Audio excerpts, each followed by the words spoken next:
नमस्कार दोस्तों, advance classes online platform पे मैं ब्रिजेश कुमार करंट अफेयर्स के साथ एक बार फिर आपका स्वागत करता हूं।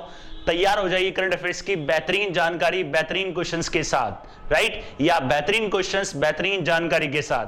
आइए देखते हैं पहला क्वेश्चन। किस भारतीय को आबू धाबी के शीर्ष नागरिक सम्मान से सम्मानित किया गया है? ये जो पुरस्कार है दोस्तों, ये पुरस्कार दिया जाता है शेख मोहम्मद बिन जायद अल नाहयन। ये हैं आपके आबू धाबी के प्रिंस, मतलब यूएई के संयुक्त अरब अमीरात के प्रिंस, उनके द्वारा ये पुरस्कार दिया जाता है। ये पुरस्कार का था 10वां संस्करण, मतलब 10th एडिशन। ये उन दयालु व्यक्तियों को दिया जाता है, उन दयालु व्यक्तियों को दिया जाता है जो समाज में अच्छाई के लिए प्रयासरत होते हैं, प्रयासरत होते हैं, समाज में अच्छाई के लिए और भलाई के लिए प्रयासरत होते हैं, या निस्वार्थ भावना से सेवा करते हैं। याद रखिएगा, निस्वार्थ भावना से सेवा करते हैं, ये उन व्यक्तियों को दिया जाता है। और जो ये अभी दिया गया, ये दिया गया है M.A. यूसुफ अली। M.A. यूसुफ अली को दिया गया है क्योंकि इन्होंने आबू धाबी में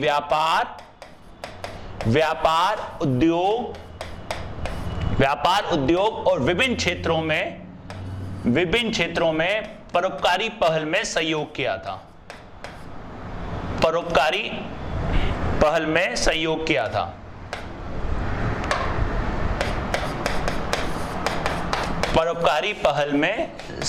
किया था।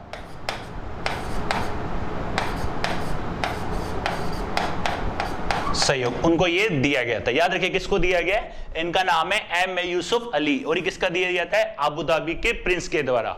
आबू धाबी दोस्तों याद रखिएगा, ये राजधानी आपकी संयुक्त अरब अमीरात की, संयुक्त अरब अमीरात, या आप इसको बोल सकते हो UAE। यहां की मुद्रा याद रखिएगा दोस्तों, मुद्रा है यहाँ की दिरहम, यहाँ की मुद्रा है दोस्तों दिरहम, राइट। इनकी फोटो दिखा देता हूं आपको। ये यूसुफ अली जी हैं और ये हैं आबू धाबी के प्रिंस शेख मोहम्मद बिन जायद अल नाहयन। याद रखिएगा, शेख मोहम्मद बिन जायद अल नाहयन, और ये हैं यूसुफ अली। अलग क्वेश्चन देखते हैं दोस्तों। किस देश ने अपनी पहली महिला अंतरिक्ष यात्री की घोषणा की है? हाल ही में इस देश ने अपना अंतरिक्ष कार्यक्रम के तहत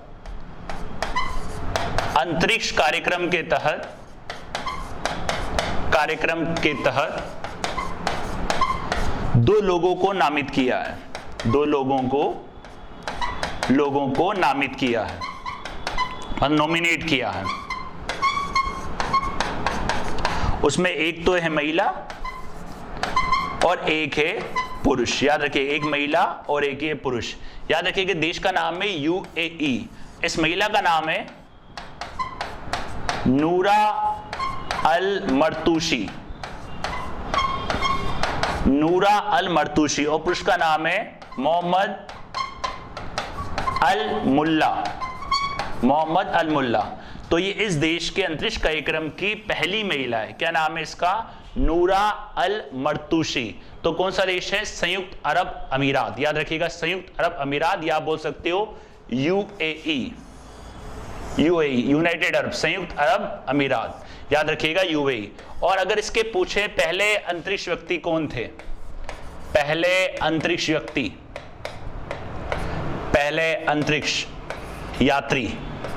यात्री या व्यक्ति पूछे, तो याद रखिएगा उनका नाम था हाजा अल मंसूरी। याद रखिएगा दोस्तों, हाजा अल मंसूरी। और पहली महिला कौन सी? नूरा अल मर्तूशी, और पुरुष का नाम है, याद रखिएगा, मोहम्मद अल मोल्ला, राइट। इनकी फोटो दिखा रहा है। ये देश का नाम है दोस्तों UAE। लगे हाथों आपको ये इनकी मुद्रा ही बता देता हूं। मिस्र की याद रखिएगा दोस्तों काहिरा, मिस्र की काहिरा, मिस्र को इजिप्ट भी कहा जाता है, मिस्र को इजिप्ट भी कहा जाता है। और इसकी मुद्रा है दोस्तों पाउंड, इसकी मुद्रा है पाउंड। कतर, कतर की राजधानी है दोहा, कतर की राजधानी है दोहा और यहाँ की मुद्रा है रियाल, मुद्रा है रियाल। सऊदी अरब की राजधानी है रियाद, रियाद और यहाँ की मुद्रा है रियाल, यहाँ की मुद्रा है रियाल। ये नूरा अल मर्तूशी की पिक्चर आपको दिखा देता हूं, थोड़ा सा आइडिया हो जाएगा पिक्चर देखने से। देखिए इनका नाम है नूरा अल मतरूशी, याद रखिएगा नूरा अल मतरूशी, ठीक है, नूरा अल मतरूशी, इनका नाम है नूरा अल मतरूशी, ठीक है, याद रखिएगा नूरा अल मतरूशी, राइट। नेक्स्ट देखते हैं, किस भुगतान बैंक ने रिवॉर्ड 123 बचत खाता सेवा शुरू करने की घोषणा की है। देखिए सबसे पहले बता देता हूं आपको भुगतान बैंक क्या होता है। भुगतान बैंक क्या होता है? जो भुगतान बैंक होता है, जो ये कार्य करता है दोस्तों, ये करता है छोटे और प्रतिबंधित पैमाने पर कार्य, छोटे और प्रतिबंधित पैमाने पर कार्य, प्रतिबंधित पैमाने पर कार्य करता है, प्रतिबंधित पैमाने पर कार्य, याद रखिएगा। जो इसका उद्देश्य होता है दोस्तों, इसका उद्देश्य होता है ग्रामीण विकास, ग्रामीण बैंकिंग विकास, ग्रामीण बैंकिंग विकास, बैंकिंग विकास इसका उद्देश्य होता है। और एक होता है वित्तीय समावेशन, एक होता है वित्तीय समावेशन, वित्तीय समावेशन होता है फाइनेंशियल इंक्लूजन। वित्तीय समावेशन का जो मुख्य उद्देश्य होता है दोस्तों, वो ये होता है देश के प्रत्येक नागरिक को बैंकिंग सेवा से जोड़ना और बिना बैंकिंग वाले इलाकों में बैंकिंग सेवा को पहुंचाना, ये वित्तीय समावेशन का मुख्य उद्देश्य होता है। तो किसके अंदर आता है आपका भुगतान बैंक, ये कार्य करता है। तो इसमें कौन सा भुगतान बैंक है दोस्तों? उसका नाम है एयरटेल, याद रखिएगा एयरटेल, एयरटेल पेमेंट बैंक, इसको बोलते हैं एयरटेल पेमेंट बैंक, याद रखिएगा। इसका जो मुख्यालय है, इसका जो मुख्यालय है दोस्तों, वो है इसका दिल्ली में, इसका मुख्यालय है दिल्ली में, याद रखिएगा। और याद रखिएगा ये जो एयरटेल है, एयरटेल जो है, ये एयरटेल देश का पहला भुगतान बैंक है, याद रखिएगा देश का पहला भुगतान bank,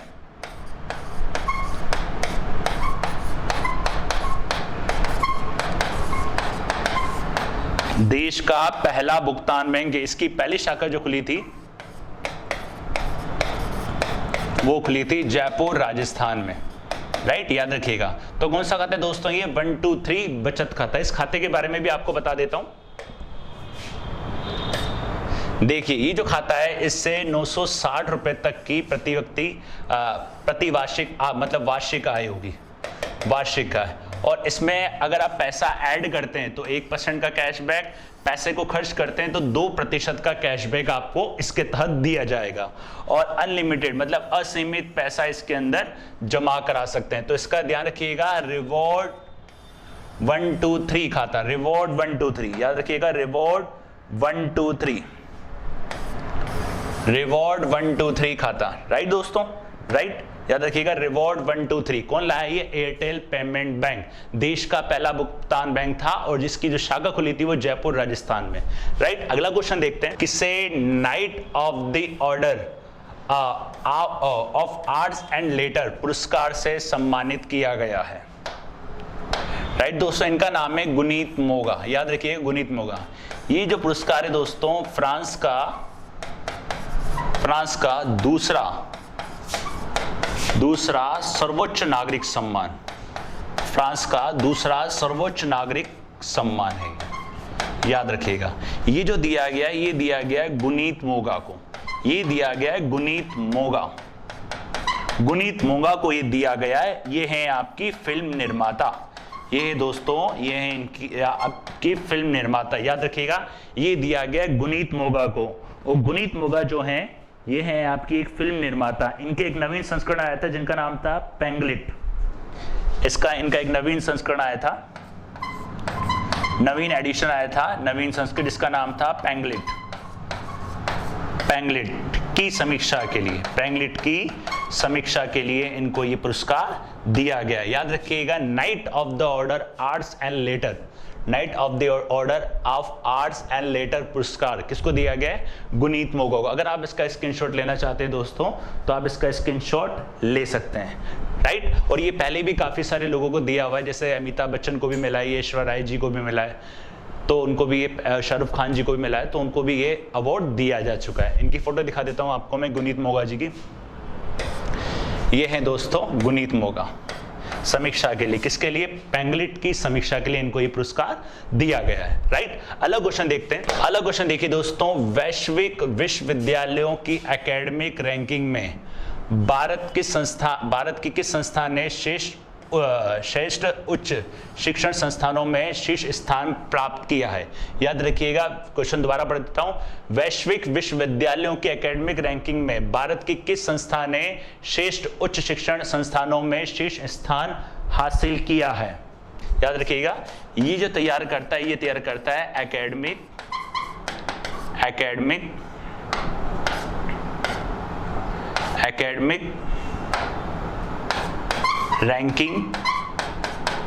ranking of world universities,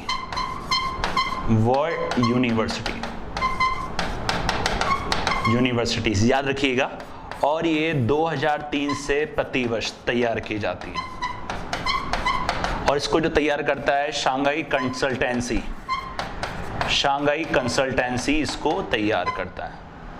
Shanghai consultancy इसको तैयार करता है, याद रखिएगा, 2003 से प्रतिवर्ष। अब इसमें शिक्षण संस्थानों की बात करें तो इसमें IISc ने शीर्ष स्थान हासिल किया है। मतलब इसके अंदर जो IISc है उसने शीर्ष संस्थानों में भारत की शीर्ष संस्थान, याद रखिएगा, भारत की शीर्ष संस्थान का स्थान हासिल किया है। इंडियन इंस्टीट्यूट ऑफ साइंस इसका मुख्यालय है दोस्तों, इसका मुख्यालय है बेंगलोर में, याद रखिएगा। संस्था पूछे तो IISc, और अगर अकेडमी रैंकिंग पूछे, अकादमी रैंकिंग पूछे तो याद रखिएगा कलकत्ता विश्वविद्यालय। तो याद रखिएगा दोस्तों, कलकत्ता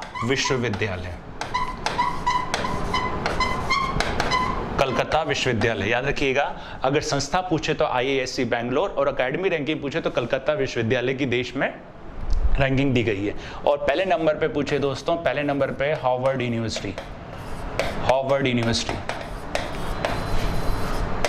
यूनिवर्सिटी, कहाँ की दोस्तों? ये है आपकी अमेरिका की।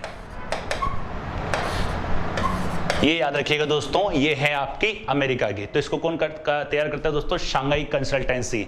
लिखना चाहे तो आप इसको लिख सकते हैं, और अगर स्क्रीनशॉट लेना चाहें तो आप इसका स्क्रीनशॉट ले सकते हैं, राइट। इसमें आपको फोटो दिखा देता हूं IISc की। ये देखिए दोस्तों IISc कहाँ पे? ये बेंगलोर में, Indian institute of science Bangalore, याद रखिएगा, Indian institute of science Bangalore, right. Next question देखते हैं। केंद्रीय शिक्षा मंत्री ने छात्रों और शिक्षकों की समग्र उन्नति के लिए कौन सी योजना शुरू करी है? देखिए, केंद्रीय शिक्षा मंत्री कौन है दोस्तों? अभी आपको काफी बार, अगर आपने लास्ट लेक्चर देखे हो तो काफी बार इनका नाम आ चुका है, और उम्मीद करता हूं कि आपको याद भी होंगे। इनका नाम है रमेश पोखरियाल निशंक। केंद्रीय शिक्षा मंत्री कौन है? Ramesh Pokhriyal.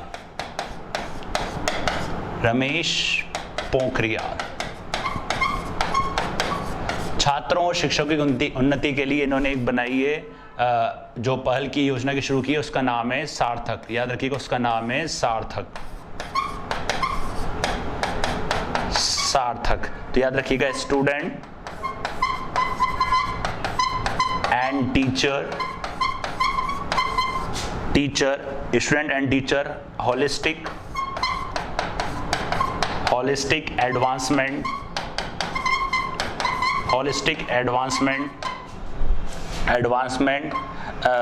Through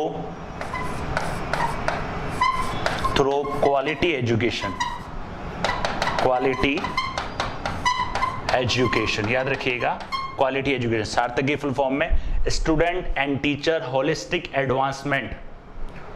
advancement through quality education, ये सार्थक की फुल फॉर्म है, याद रखिएगा। तो इसको शुरू किए छात्रों और शिक्षकों की समग्र उन्नति के लिए, इस योजना को शुरू किया गया, याद रखिएगा दोस्तों, सार्थक। ये सार्थक, इसको लॉन्च करते हुए शिक्षा मंत्री, और ये सार्थक योजना लॉन्च की जा रही है शिक्षकों और छात्रों की समग्र उन्नति के लिए। राइट, अगला क्वेश्चन देखते हैं। किस राज्य ने कोविड के लिए मास्क अभियान शुरू किया है? इस राज्य का नाम है दोस्तों उड़ीसा। इस राज्य का नाम है उड़ीसा। इसने स्टार्ट किया है मास्क अभियान, मास्क मिशन, क्योंकि आपको याद है कोविड के जो केस हैं बढ़ते जा रहे हैं, कोविड के केस बढ़ते जा रहे हैं दोस्तों, याद रखिएगा, आप भी अपने ध्यान रखिएगा। ये एक 14 दिवसीय मिशन है, 14 दिवसीय मिशन है, और इसके तहत क्या होगा? इसके तहत जुर्माना भी वसूला जाएगा। इसके तहत जुर्माना वसूला जाएगा 2000 रुपए का, 2000 रुपए का, याद रखिएगा दोस्तों। अभी कोरोना के केस काफ़ी बढ़ते जा रहे हैं, तो कोरोना के से आप सावधान रहें, ठीक है। 2 गज की दूरी, कोरोना से बचना है जरूरी। राइट, तो ध्यान रखें, ये राज्य का नाम है उड़ीसा। उड़ीसा ध्यान रखिएगा। आपका फेमस हुआ था उड़ीसा की राजधानी दोस्तों भुवनेश्वर। उड़ीसा फेमस हुआ था, लास्ट लेक्चर्स अगर आपने देखे हो तो उसके अंदर एक कलिंगा पुरस्कार है, उसके लिए आया था उड़ीसा का नाम, ठीक है। राइट, दिखा देता हूँ आपको इसके मुख्यमंत्री जी। इसके मुख्यमंत्री जी हैं नवीन पटनायक।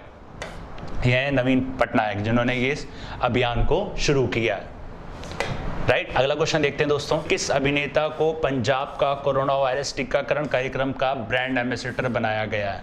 ऑप्शन से ही दोस्तों ये तो आपको मालूम पड़ जाएगा कि इसका ब्रांड एम्बेसडर कौन हो सकता है। सोनू सूद, सलमान खान, वरुण धवन या अमिताभ बच्चन? बताइए दोस्तों, कंफ्यूज होंगे आप। सोनू सूद और अमिताभ बच्चन नहीं, इसका होगा सोनू सूद, याद रखिएगा सोनू सूद। आपको याद हो कोरोना महामारी के दौरान लॉकडाउन के समय सोनू सूद ने बेहतरीन काम करा था, मतलब मानवता की मिसाल, इंसानियत की मिसाल इन्होंने पेश करी थी। काफ़ी प्रवासी मजदूरों को उनके घर तक पहुंचाया था, काफ़ी लोगों को उनके घर तक पहुंचाने में इन्होंने काफ़ी मदद की थी। तो किसको बनाया गया दोस्तों? सोनू सूद को। इनकी एक बुक भी है, आई एम नो मसीहा, याद रखिएगा, आई एम नो मसीहा, काफ़ी फेमस हुए थे ये सोनू सूद, याद रखिएगा दोस्तों सोनू सूद। कौन सा है सोनू सूद। और पंजाब में कार्यक्रम और भी आया था, हर घर सफाई हर घर जल योजना, तो ये भी ध्यान रखना किसने शुरू करी थी? ये भी शुरू करी थी पंजाब ने, हर घर सफाई हर घर जल, याद रखिएगा।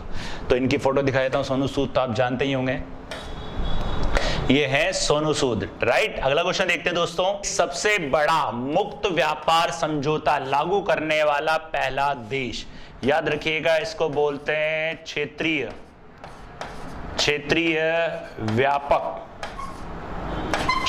व्यापक आर्थिक साझेदारी, आर्थिक साझेदारी, याद रखिएगा क्षेत्रीय व्यापक आर्थिक साझेदारी, या इसको आप एक नाम और भी है जिसको बोल सकते हो मुक्त व्यापार समझौता, फ्री ट्रेड एग्रीमेंट, मुक्त व्यापार समझौता, मुक्त व्यापार समझौता, याद रखिएगा। इंग्लिश में इसको कहा जाता है RCEP, regional comprehensive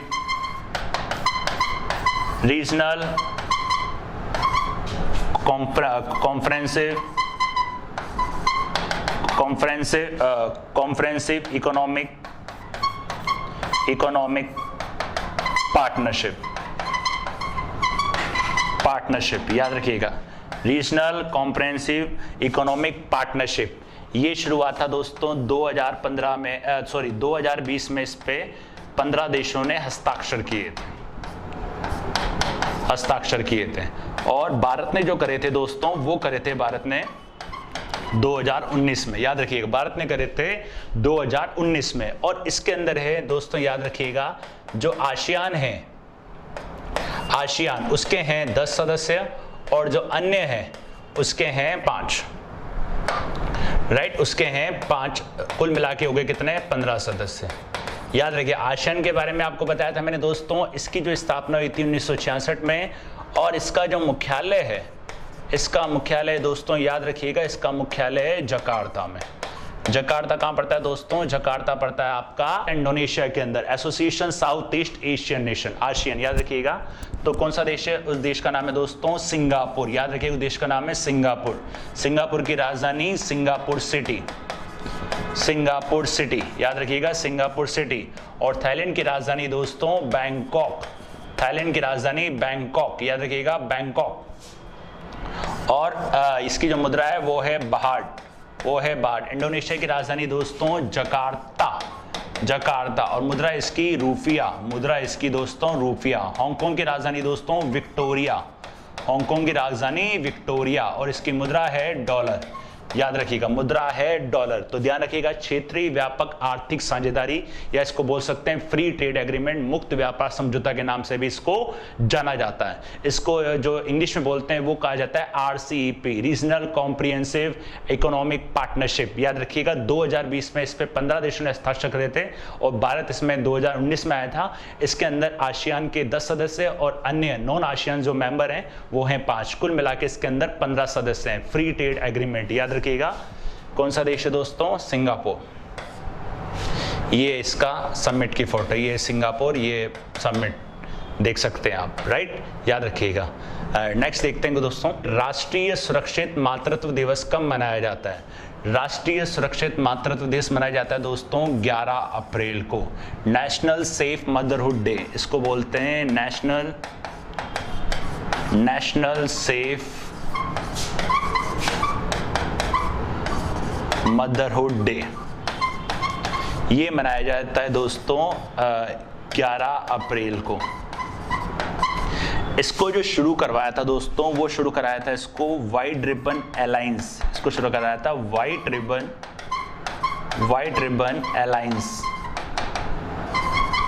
white ribbon alliance ने इसकी जो स्थापना हुई थी व्हाइट रिबन अलायंस की, वो 1999 में थी। इसका मुख्यालय दोस्तों अमेरिका में। इसकी इंडिया की शाखा ने इसको शुरू करवाया था। और पहली बार जो ये बनाया गया था दोस्तों, ये मनाया गया था पहली बार 2003 में। और इस दिन क्या होता है दोस्तों, कस्तूरबा जो गांधी हैं, कस्तूरबा गांधी जी का वर्षगांठ होती है। गांधी जी की इस दिन वर्षगांठ होती है। कस्तूरबा गांधी जी की इस दिन वर्षगांठ होती है। याद रखिएगा 2003 में इसको पहली बार बनाया गया था। ये मनाया जाता है 11 अप्रैल को। याद रखिएगा 11 अप्रैल को। और ध्यान रखना है भारत दुनिया का ऐसा देश है जो इसको मनाता है। भारत दुनिया का ऐसा देश है जो इसको मनाता है। तो याद रखिएगा 2003 में कस्तूरबा गांधी जी की वर्षगांठ होती है, तो उसमें ये मनाया जाता है 11 अप्रैल को सुरक्षित मातृत्व दिवस। याद रखिएगा सुरक्षित मातृत्व दिवस।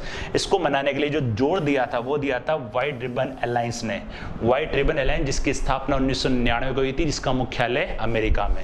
ये मनाया जाए दोस्तों 11 अप्रैल को, राइट। याद रखिएगा, ये बता देता हूं। देखिए 11 अप्रैल राष्ट्रीय सुरक्षित मातृत्व दिवस। हर गर्भवती को मिले पर्याप्त सुरक्षा और सुविधा, राइट। तो ये थे आपके दोस्तों करंट अफेयर्स के बेहतरीन 10 क्वेश्चन 10 बेहतरीन जानकारी के साथ। देखो क्या होता है दोस्तों, करंट अफेयर्स जो अपन पढ़ते हैं ना, मेन करंट अफेयर्स तो अपन को पढ़ने में अच्छी लगती है, लेकिन उसके साथ तो जानकारी होती है, वो जानकारी भी आपके काफ़ी काम की होती है, काफ़ी यूजफुल होती है। कभी कभी क्या होता है जो क्वेश्चंस बन जाता है वो जानकारियों के भी बन जाता है। इसलिए चैनल के साथ कंटिन्यू जुड़े रहिए और कंटिन्यू करंट अफेयर्स के साथ बने रहिए दोस्तों। 5-6 महीने अगर आप कंटिन्यू करंट अफेयर्स के साथ जुड़े रहते हैं तो आने वाले टाइम पे करंट अफेयर्स आपकी चुटकियों में सॉल्व हो जाएगी। सॉल्व तो क्या, आपको मिनटों में, हर एक क्वेश्चन को आप सेकंडों में निकालोगे, सेकंडों में, राइट। मिलते हैं नेक्स्ट क्लास में 10 बेहतरीन क्वेश्चंस 10 बेहतरीन जानकारी के साथ। तब तक के लिए धन्यवाद।